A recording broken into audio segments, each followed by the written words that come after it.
Terima kasih kepada Tuhan, kita bisa berjumpa kembali. Kita bisa membaca firman Tuhan kembali dari kitab Ayub 11 ayat 1 sampai 20. Demikian firman Tuhan. Maka berbicaralah Zofar orang Naamah, apakah orang yang banyak bicara tidak harus dijawab? Apakah orang yang banyak mulut harus dibenarkan? Apakah orang harus diam terhadap bualmu? Dan kalau engkau mengolok-olok, apakah tidak ada yang mempermalukan engkau? Katamu, pengajaranku murni, dan aku bersih di matamu. Tetapi mudah-mudahan Allah sendiri berfirman dan membuka mulutnya terhadap engkau dan memberitakan kepadamu rahasia hikmat. Karena itu ajaib bagi pengertian. Maka engkau akan mengetahui bahwa Allah tidak memperhitungkan bagimu sebagian daripada kesalahanmu. Dapatkah engkau memahami hakikat Allah, menyelami batas-batas kekuasaan yang maha kuasa? Tingginya seperti langit. Apa yang dapat kau lakukan? Dalamnya melebihi dunia orang mati. Apa yang dapat kau ketahui? Lebih panjang daripada bumi ukurannya, dan lebih luas daripada samudera. Apabila ia lewat, melakukan penangkapan, dan mengadakan pengadilan, siapa dapat menghalanginya? Karena ia mengenal penipu dan melihat kejahatan tanpa mengamat-amatinya. Jikalau orang dungu dapat mengerti, maka anak keledai liar pun dapat lahir sebagai manusia.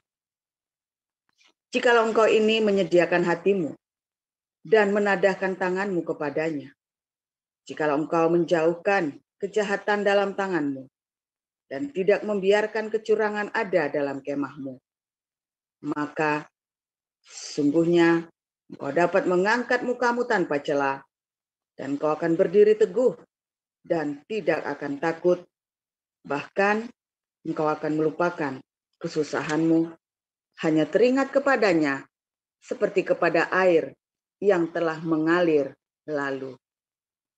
Kehidupanmu akan menjadi lebih cemerlang daripada siang hari, kegelapan akan menjadi terang seperti pagi hari. Engkau akan merasa aman sebab ada harapan, dan sesudah memeriksa kiri kanan, engkau akan pergi tidur dengan tentram. Engkau akan berbaring tidur dengan tidak diganggu, dan banyak orang akan mengambil muka kepadamu. Tetapi mata orang fasik akan menjadi rabun. Mereka tidak dapat melarikan diri lagi. Yang masih diharapkan mereka hanyalah menghembuskan nafas. Demikian pembacaan firman. Bu Sarma lanjut.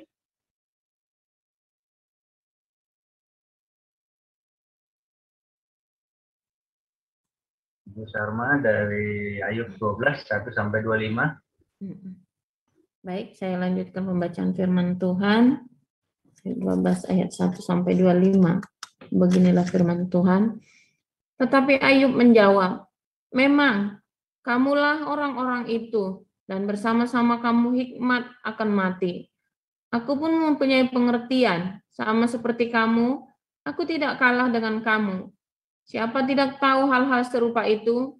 Aku menjawab tertawaan sesamaku, aku yang mendapat jawaban dari Allah, bila aku berseru kepadanya, orang yang benar dan saleh menjadi tertawaan. Penghinaan bagi orang yang celaka, demikianlah pendapat orang yang hidup aman. Suatu pukulan bagi orang yang tergelincir kakinya. Tetapi amanlah kemah para perusak, dan tenteramlah mereka yang membangkitkan murka Allah, mereka yang hendak membawa Allah dalam tangannya. Tetapi bertanyalah kepada binatang, maka engkau akan diberinya pengajaran, kepada burung di udara, maka engkau akan diberinya keterangan. Atau bertuturlah kepada bumi, maka engkau akan diberinya pengajaran, bahkan ikan di laut akan bercerita kepadamu. Siapa di antara semuanya itu yang tidak tahu bahwa tangan Allah yang melakukan itu, bahwa di dalam tangannya terletak nyawa segala yang hidup dan nafas setiap manusia? Bukankah telinga menguji kata-kata seperti langit-langit mencecak makanan? Konon hikmat ada pada orang yang tua dan pengertian pada orang yang lanjut umurnya. Tetapi pada Allah lah hikmat dan kekuatan, dialah yang mempunyai pertimbangan dan pengertian. Bila ia membongkar, tidak ada yang dapat membangun kembali. Bila ia menangkap seseorang, tidak ada yang dapat melepaskannya. Bila ia membendung air, keringlah semuanya. Bila ia melepaskannya mengalir, maka tanah dilandanya. Pada dialah kuasa dan kemenangan. Dialah yang menguasai baik orang yang tersesat maupun orang yang menyesatkan. Dia yang menggiring menteri dengan telanjang dan para hakim dibodohkannya. Dia membuka belenggu yang dikenakan oleh raja-raja dan mengikat pinggang mereka dengan tali pengikat. Dia yang menggiring dan menggeledah para imam dan menggulingkan yang kokoh. Dia yang membungkam orang-orang yang dipercaya, menjadikan para tua-tua hilang akal. Dia yang mendatangkan penghinaan kepada para pemuka dan melepaskan ikat pinggang orang kuat. Dia yang menyingkapkan rahasia kegelapan dan mendatangkan kelam pekat pada terang. Dia yang membuat bangsa-bangsa bertumbuh lalu membinasakannya dan memperbanyak bangsa-bangsa lalu menghalau mereka. Dia menyebabkan para pemimpin dunia kehilangan akal dan membuat mereka tersesat di padang belantara yang tidak ada jalannya. Mereka meraba-raba dalam kegelapan yang tidak ada terangnya, dan ia membuat mereka berjalan terhuyung-huyung seperti orang mabuk. Demikian firman Tuhan. Terima kasih. Matius 1 sampai 23 ayat 1 sampai 15. Pak Wolesang, silakan. Ya, saya lanjutkan ayat sampai 15. Maka berkatalah Yesus kepada orang banyak dan kepada murid-muridnya, katanya, ahli-ahli Taurat dan orang-orang Farisi telah menduduki kursi Musa. Sebab itu turutilah dan lakukanlah segala sesuatu yang mereka ajarkan kepadamu. Tetapi janganlah kamu turuti perbuatan-perbuatan mereka, karena mereka mengajarkannya tetapi tidak melakukannya. Mereka mengikat beban-beban berat, lalu meletakkannya di atas bahu orang, tetapi mereka sendiri tidak mau menyentuhnya. Semua pekerjaan yang mereka lakukan hanya dimaksud supaya dilihat orang. Mereka memakai tali sembayang yang lebar dan jubah yang panjang. Mereka suka duduk di tempat terhormat dalam perjamuan dan di tempat terdepan di rumah ibadat. Mereka suka menerima penghormatan di pasar dan suka dipanggil rabi. Tetapi kamu, janganlah kamu disebut rabi, karena hanya satu rabimu, dan kamu semua adalah saudara. Dan janganlah kamu menyebut siapapun bapa di bumi ini, karena hanya satu bapamu, yaitu Dia yang di sorga. Janganlah pula kamu disebut pemimpin, karena hanya satu pemimpinmu, yaitu Mesias. Barang siapa terbesar di antara kamu, hendaklah ia menjadi pelayanmu. Dan barang siapa meninggikan diri, ia akan direndahkan. Dan barang siapa merendahkan diri, ia akan ditinggikan. Celakalah kamu, hai ahli-ahli Taurat dan orang-orang Farisi, hai kamu orang-orang munafik, karena kamu menutup pintu-pintu kerajaan sorga di depan orang. Sebab kamu sendiri tidak masuk dan kamu merintangi mereka yang berusaha untuk masuk. Dalam kurung, celakalah kamu, hai ahli-ahli Taurat dan orang-orang Farisi, hai kamu orang-orang munafik, sebab kamu menelan rumah janda-janda, sedang kamu mengelabui mata orang dengan doa yang panjang-panjang. Sebab itu kamu pasti akan menerima hukuman yang lebih berat. Tutup kurung. Celakalah kamu, hai ahli-ahli Taurat dan orang-orang Farisi, hai kamu orang-orang munafik, sebab kamu mengarungi laut dan menjelajah daratan untuk mentobatkan satu orang saja menjadi penganut agamamu, dan sesudah ia bertobat kamu menjadikan dia orang neraka yang 2 kali lebih jahat daripada kamu sendiri. Terima kasih. Langsung ke Pak Mulya, 16 sampai 39. Ya, saya lanjutkan. Celakalah kamu, hai pemimpin-pemimpin buta yang berkata, bersumpah demi bait suci. Sumpah itu tidak sah. Tetapi bersumpah demi emas bait suci. Sumpah itu mengikat. Hai kamu orang-orang bodoh dan orang-orang buta. apakah yang lebih penting, emas atau bait suci? Yang menguduskan emas itu bersumpah demi mesbah. Sumpah itu tidak sah, tetapi bersumpah demi persembahan yang ada di atasnya. Sumpah itu mengikat. Hai kamu orang-orang buta, apakah yang lebih penting, persembahan atau mesbah yang menguduskan persembahan itu? Karena itu, barang siapa bersumpah demi mesbah, ia bersumpah demi mesbah dan juga demi segala sesuatu yang terletak di atasnya. Dan barang siapa bersumpah demi bait suci, ia bersumpah demi bait suci dan juga demi dia yang diam di situ. Dan barang siapa bersumpah demi surga, ia bersumpah demi petata Allah dan juga demi dia yang bersemayam di atasnya.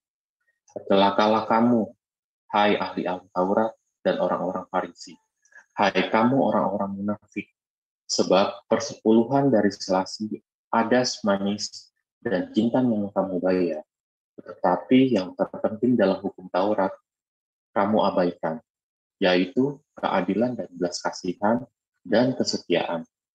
Yang satu harus dilakukan dan yang lain jangan diabaikan. Hai kamu pemimpin-pemimpin buta, nyamuk kamu tapiskan dari dalam minuman, tetapi unta yang di dalamnya kamu telan. Celakalah kamu, hai ahli-ahli Taurat dan orang-orang Farisi. Hai kamu orang-orang munafik, sebab cawan dan pinggan kamu bersihkan sebelah luarnya, tetapi sebelah dalamnya penuh rampasan dan keratusan. Hai orang Farisi yang buta, bersihkanlah dahulu sebelah dalam cawan itu, maka sebelah luarnya juga akan bersih. Celakalah kamu, hai ahli-ahli Taurat dan orang-orang Farisi. Hai kamu orang-orang munafik, sebab kamu sama seperti kuburan yang dilabur putih, yang sebelah luarnya memang bersih tampaknya, tetapi yang sebelah dalamnya penuh tulang, belulang, dan pelbagai jenis kotoran. Demikian jugalah kamu. Di sebelah luar kamu tampaknya benar di mata orang, tetapi di sebelah dalam kamu penuh kemunafikan dan kedurjanaan.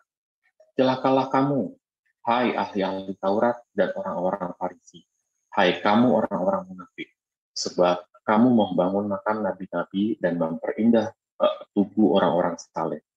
Dan berkata, jika kami hidup di zaman nenek moyang kita, tentulah kami tidak ikut dengan mereka dalam pembunuhan nabi-nabi itu. Tetapi dengan demikian, kamu bersaksi terhadap diri kamu sendiri, bahwa kamu adalah keturunan pembunuh nabi-nabi itu. Jadi, penuhilah juga takaran nenek moyang. Hai kamu ular-ular, hai kamu keturunan ular beludak, bagaimanakah mungkin kamu dapat meluputkan diri dari hukuman neraka? Sebab itu, lihatlah, aku mengutus kepadamu nabi-nabi, orang-orang bijaksana dan ahli-ahli Taurat. Separuh di antara mereka akan kamu bunuh dan kamu salibkan. Yang lain akan kamu sesah di rumah-rumah ibadah.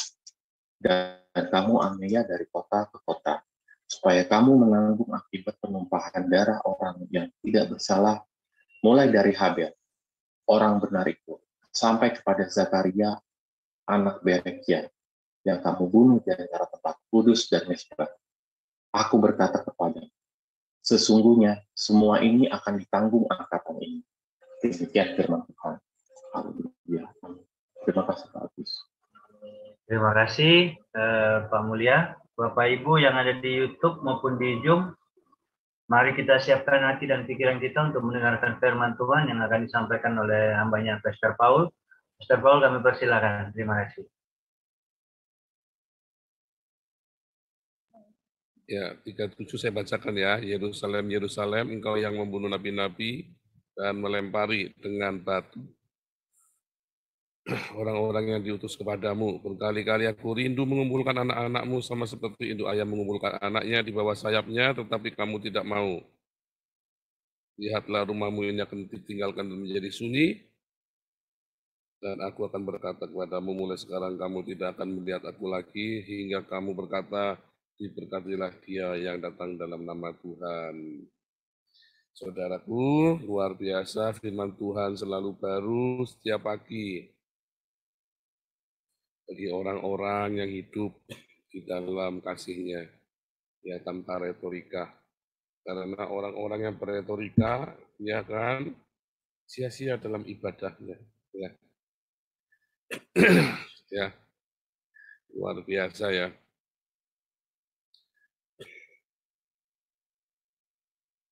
Saya kemarin ketemu sama tamu kami orang Belanda yang dulu ngelesin kami bahasa Belanda di tahun pertama kami datang di sini ya, 3 tahun yang lalu. Terus orang ini ngomong, kita cerita ya tentang apa yang kita lakukan di Indonesia, bagaimana proyek diakonia kita, ya kita kasih makan 1.000 sampai 2.000 orang tiap hari, kita kasih kursi roda, ya 10 kursi roda, dan banyak pekerjaan-pekerjaan yang kita lakukan ya, Anda dan saya, melalui komunitas ini. Ya, orang ini dia bilang, wah aku senang sekali, kamu begitu progresif dengan cepat sekali dalam 3 tahun. Pokoknya kamu jangan bicara tentang Kristen dan tentang Yesus. Dia bilang begitu ya. Loh kenapa? Ya pokoknya jangan, saya nggak suka, ilfil saya. Loh, Alkitab, dia bilang Alkitab itu banyak yang nggak nyambung. Nah, saya bilang, oh, terus saya dengarkan dia cerita panjang lebar, berapi-api dia. Terus saya bilang, mungkin karena kamu membacanya dari perspektif yang berbeda dengan yang saya baca. Ya, dan dia setelah saya jelaskan apa yang perspektif saya, ya, misalnya tentang, terutama itu ya, tentang bagaimana memperlakukan wanita di dalam Alkitab. Saya bilang, loh, kamu itu harus mendengarkan suamimu. Tetapi Matius 7 ayat 22 berkata, apapun yang orang lain ingin berbuat kepadamu, kamu perbuat yang sama. Jadi kamu juga harus mendengarkan istrimu. Artinya, dua-duanya, seorang istri harus menghormati suaminya. Kalau suami pengen dihormati istrinya, maka sang suami harus menghormati istrinya. Ya, masih serumit itu lah. Kan asalnya kan simpel, kasihilah Tuhan Allahmu dan kasihilah sesamamu. Bagaimana kamu bisa mengasihi sesamamu kalau kamu tidak bisa mengasihimu diri sendiri? Lalu kamu mau bertanya yang lain, nah baru kita cari. Jadi perspektifnya itu berbeda sekali. Ya, dan memang begitu ya cara orang-orang Eropa membaca Alkitab itu, mereka sepotong-sepotong. Mereka tidak secara terintegrasi bahwa ayat yang satu menjawab ayat yang lain, menerangkan yang lain. Mereka berpikir bahwa ini sudah dibaca, ya sudah, itu saja kita baca. Mereka tidak berpikir bahwa Alkitab itu tidak boleh bertentangan satu dengan yang lainnya. Ya, makanya ikut kelas evangelis ya. Itu kita ajarin. Nanti kita ajarin di situ ya. Teman-teman yang bertanya, saya jelaskan. Nggak boleh bertentangan. Alkitab sangat simpel sekali. Seluruh isi Alkitab itu adalah kasihilah Tuhan Allahmu dan kasihilah sesama manusia seperti mengasihi dirimu sendiri. Lalu kita yang bikin ribet, begitu bikin ribet, maka Alkitab menjadi ribet. Dibuka semuanya. Dan Anda akhirnya merasa ribet banget sih. Enggak, kita yang bikin ribet. Simpel sekali. Itulah sebabnya Alkitab itu bukan untuk dihafal. Karena inti isi dari Alkitab itu cuma 2 kan. Kasihilah Tuhanmu dan kasihilah sesamamu. Bagaimana mengasihi Tuhan yang tidak kelihatan? Tuhan Yesus berkata, mengasihi Tuhan yang tidak kelihatan adalah dengan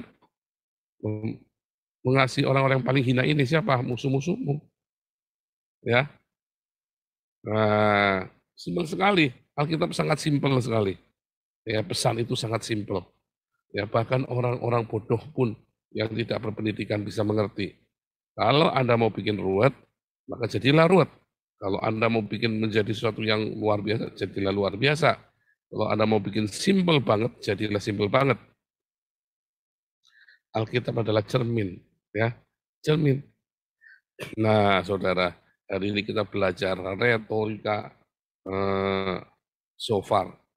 Kemarin kita belajar retorika Bildad, normatif, seharusnya begini, seharusnya begitu, ya, itu normatif, udah tahu, seharusnya begini, udah begitu, udah tahu, nggak usah ngajarin, capek dengernya, ya kan?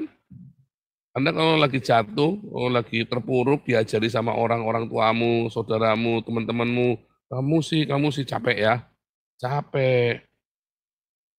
Kalau saya emang nggak deket-deket, nggak mau, bukan nggak mau diajarin, saya sudah tahu yang kamu mau ngomong apa. Saya cuma butuh aksi saja, nggak cuma butuh omong doang. Ya kan? Kalau kamu nggak bisa aksi, jangan janji. Ya, oke, kamu ada di mana? Ini, oke nih, ini ada pekerjaan buat kamu, langsung kerja. Enak kan? Nggak usah banyakkan menasihati. Orang lagi jatuh itu nggak usah dibanyak dinasihati. Didengarkan. Karena di dalam ketika dia curhat itu, dia menemukan jawabannya sendiri. Ya, kemarin kita sudah belajar ya, retorika Bildad. Hari ini kita belajar retorika Sofar. Sofar ini rendah hati yang sombong. Ya, rendah hati yang sombong. Kelihatannya merendah, tapi dia sudah menyombongkan dirinya sendiri.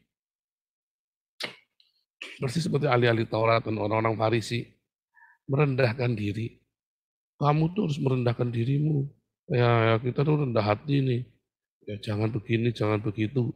Tetapi dia sendiri sedang menyombongkan bahwa aku ini lebih baik dari kamu. Makanya aku nggak jatuh, kamu jatuh. Makanya kamu terpuruk. Ya kan? Kamu tuh harus rendah hati. Berarti kita sudah rendah hati, kamu tidak. Tetapi banyak orang yang mengaku-ngaku dan tidak mengaku rendah hati, tapi sebenarnya dia sedang menyombongkan dirinya sendiri. Dia sedang menyombongkan dirinya sendiri. Ya, ngaku-ngaku nggak tinggi hati, tapi dia sebenarnya sedang menyombongkan dirinya sendiri. Dia memamerkan betapa kuatnya dia. Dia memamerkan betapa sempurnanya dia. Saya ingat pendeta-pendeta yang ngatain saya anak iblis, dan ngatain saya pengacau, dan segala macam ya. Mereka nggak menyadari kalau mereka sendiri menjadi pengacau di dalam gereja dengan tidak mengajarkan kebenaran. Mereka berbisnis dan menyesatkan umatnya, ya kan? Kemarin saya tanya ya hari Minggu ya, coba siapa yang pernah dengar di gereja dikhotbahi Matius 25 ayat 46? Anda itu dengar khotbah Matius 25 ayat 46, barang siapa tidak berdiakonia masuk neraka, baru dari saya. Mungkin Anda sudah 50 tahun jadi Kristen, ya, 50 tahun pergi ke gereja baru kali ini dengar kalau tidak berdiakonia masuk neraka. Mau sesaleh apapun, serajin apapun, sefasih apapun, bahasa rohmu enggak urusan. Oke, kamu tidak berdiakonia, masuk neraka kamu. Ya kayak Joel Austin menghakimi Pak, enggak. Bukan menghakimi. Alkitab sudah ngatain jelas dan saya kasih contoh yang jelas. Ya, saya kasih contoh yang jelas. Joel Austin yang menolak para pengungsi itu ya, dari banjir. Itu tolak, enggak boleh masuk ke gerejanya gara-gara baru ganti karpet. Itu edan itu. Itu pendeta edan, saudara. Tetapi pendeta-pendeta seperti itu yang dikagumi oleh orang-orang. Itulah masalahnya, lagi mana Anda sedang disesatkan oleh pendeta-pendeta ini. Itulah retorika Sofar. Ya, kalau Ayub dia ngomong apa adanya. Kalau saat kita, ya Tuhan lebih senang ngomong ya, Tuhan apa salahku Tuhan. Tuhan lebih senang ngomong begitu kalau Anda memang merasa tidak salah. Sebab Tuhan akan tunjukkan kesalahanmu. Daripada saudara berkata, oh kita manusia pasti berbuat salah. Ya, tapi Anda sebenarnya dalam hatimu, Anda tidak ingin tahu kesalahanmu di mana. Ayo jujur. Kita harus jujur. Banyak orang mengatakan retorika bahwa ya kita semua pasti orang bersalah. Tetapi Anda sendiri sebenarnya tidak ingin mengetahui kesalahanmu ketika jatuh. Atau ketika Anda sedang tidak jatuh. Banyak kesalahan Anda tutup mata, takut Anda untuk menyadari bahwa Anda pun salah. Kalau ada orang-orang yang tidak sedang jatuh, jangan-jangan dia sedang nunggu antrian mau jatuh. Tetapi dia tidak mau mengakui dosa-dosanya dia. Dia mengatakan dosanya orang lain, tapi dia tidak mau mengakui dosanya sendiri. Berapa banyak hamba Tuhan yang berani mengakui dosanya di depan mimbar? Aduh, sedikit sekali. Retorika semua. Kalau bisa ditutupin. Pendeta berzina kalau bisa ditutupin. Ya kan? Dia nggak berani mengakuinya. Bahkan sinodenya pun nutup-nutupin. Nah, Dan dia nggak mau. Ya, tapi dia bisa menyuruh orang lain untuk rendah hati, mengakui dosanya, tapi dia sendiri nggak mau. Karena kebetulan dia nggak ketahuan, kebetulan dia nggak lagi jatuh. Maka paling enak dia nunjuk orang lain yang berdosa. Itu kan kita banget kan. Nah, kalau saya bertobat, ya mungkin dulu saya seperti itu. Tetapi kemudian waktu saya jatuh, saya benar-benar teriak ya, Tuhan apa salahku Tuhan. Saya nggak mau berretorika karena waktu itu saya benar-benar nggak ngerti salah saya di mana. Semua yang saya bangun itu untuk kemuliaan Tuhan. Saya berpikir begitu.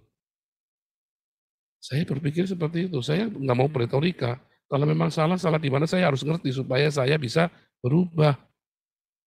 Berapa banyak kita nggak mau tahu kita salahnya di mana. Nggak akan berubah. Anda tutup mata, Anda ngeri kalau tahu kesalahan Anda sendiri.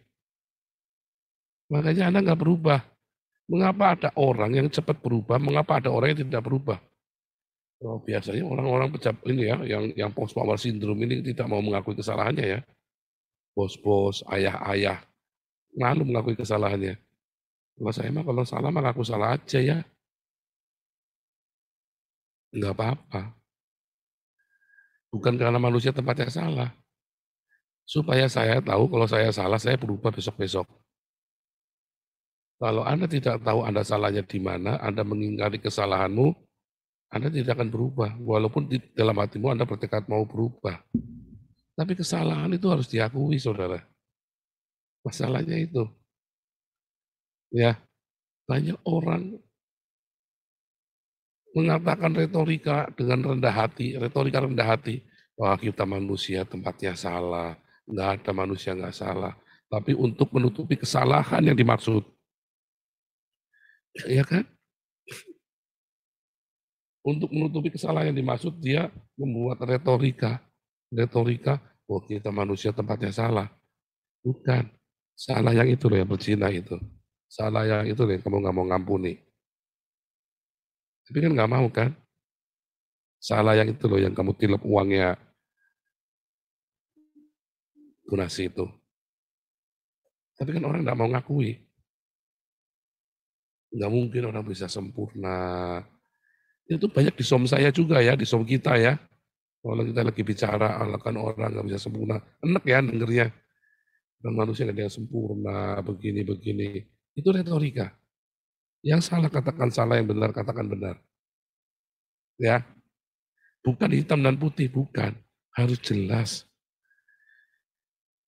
Banyak orang tidak mau mengatakan yang salah itu salah, yang benar itu benar. Tapi retorika.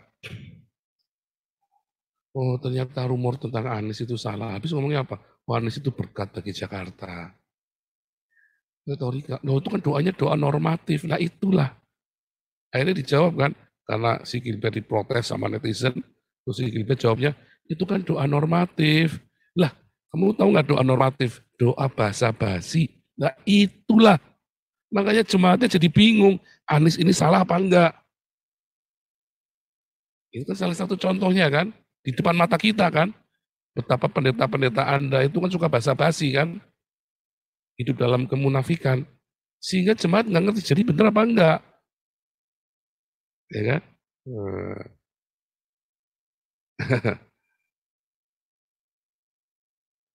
Jadi saudara,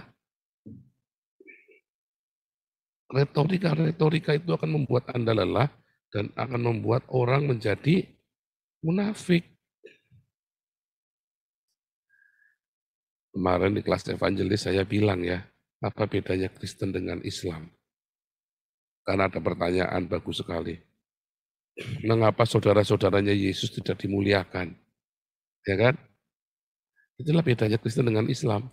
Islam itu anaknya Muhammad pokoknya top. Ya. Muhammad top, anaknya Muhammad top, orang tuanya Muhammad top.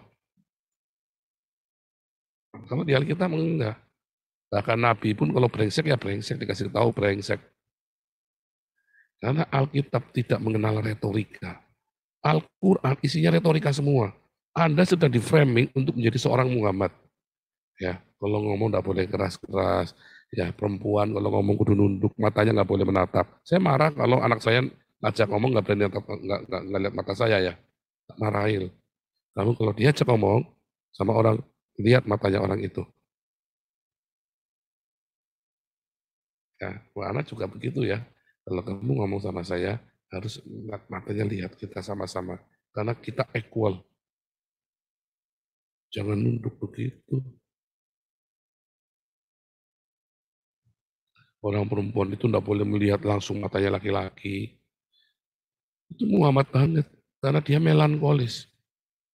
Orang melankolik ya Muhammad, pendendam. Dia introvert, dia tidak mau terbuka, tidak ya, tapi dia nyimpen semua, didendam.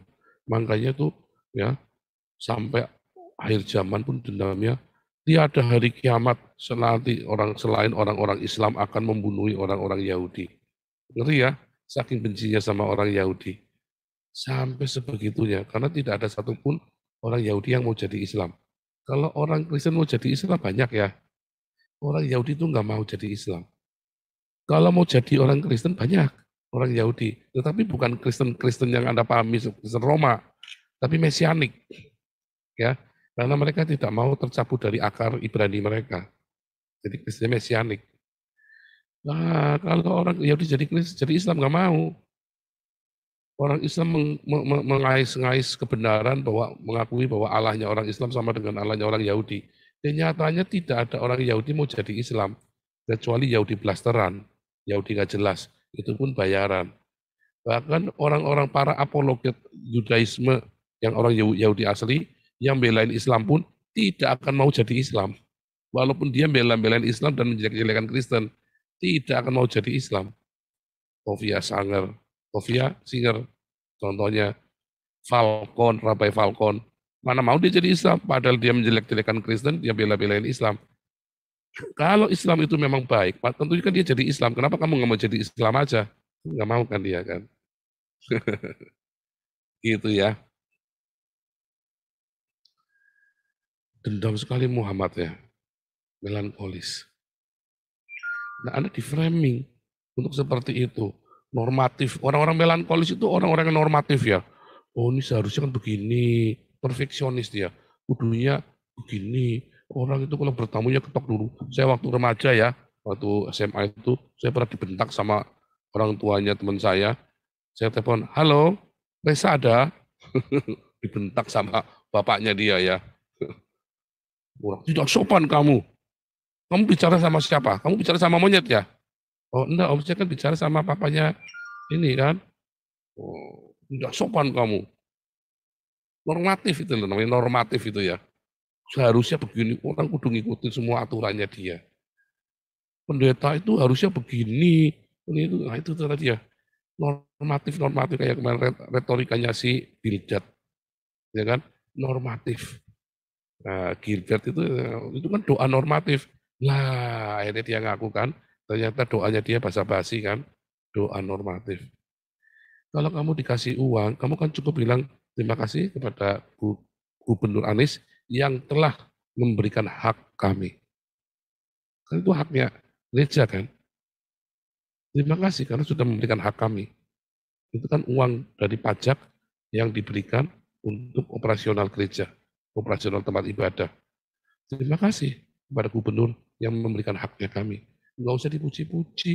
Dibilang, oh ini gubernur ini adalah berkat bagi Jakarta. Enggak perlu. Nah itu ya. Anda hidup di dalam retorika, dikelilingi oleh pendeta-pendeta, prostitusi Johnny Peol. Dia bilang apa?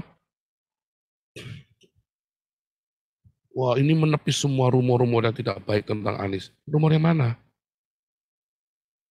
Bukan rumor, memang Anies itu tidak baik. Tapi pendeta mau terjebak di dalam retorika. Pendeta-pendeta Anda itu seperti itu, Sofar, Bildad, Elifas. Yang dia tidak mau mengatakan iya di atas, iya tidak di atas, tidak. Mereka pendeta-pendeta normatif, pendeta-pendeta basa-basi, membawa Anda ke neraka pendeta-pendeta itu. Ya, yang penting uangmu masuk ke dalam kantongnya dia. Kan begitu kan? Nah, serem ya? Serem. Itu coba Anda amatin deh. Pendeta-pendetamu tidak akan berani ngomong iya, enggak. pada akhirnya uang bicara, money talk. Pada akhirnya ya kekuasaan bicara.